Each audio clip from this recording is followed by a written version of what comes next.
Game of Thrones Series 1, Episode 8, titled The Pointy End. And I found this episode okay, nothing really happened. I mean, this entire plot of this episode is basically we need to get our men to a certain point so we can go to war. And it's the same for each single candidate, you know. The Lannisters have to get their men to go to war at a certain point. Triton needs to go to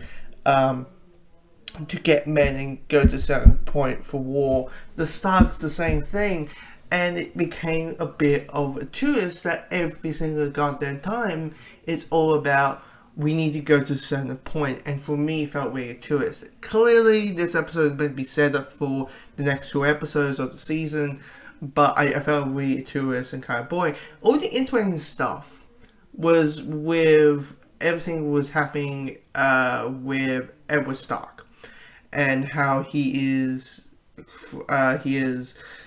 hanging for his crimes as a traitor. That affects other people, how it affects his daughters, how it affects himself, that he's going to be basically getting called traitor. And the ending was kind of gripping because basically at the beginning, during the ending where Sophie Turner's character goes to King Joffrey and saying please spare my father, and King Joffrey's men are like, traitor is a traitor. Joffrey said, let her speak, let her listen, let me listen what she's going to say. And she says basically, can you please show some mercy? And the whole time I felt like Joffrey's just going to let her speak, but he's going to say, fuck that, I'm going to have his hand in the spike, because I do think Edward Stark is going to die this season. I really think he's going to end it. With Khal Drogo, I felt it was really unnecessary. I mean, that scene for me, that the whole Daenerys and Khal Drogo could be cut out. It didn't really add anything to the main story. It said, oh, they need gold, so they have trained people like shit. And that's it.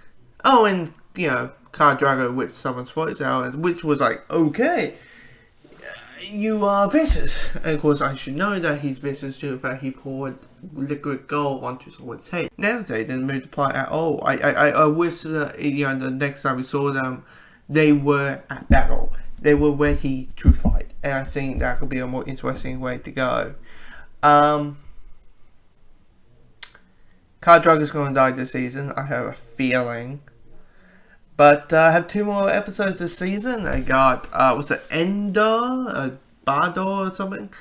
And then I got Blood and Fire, Fire and Blood. So, yeah.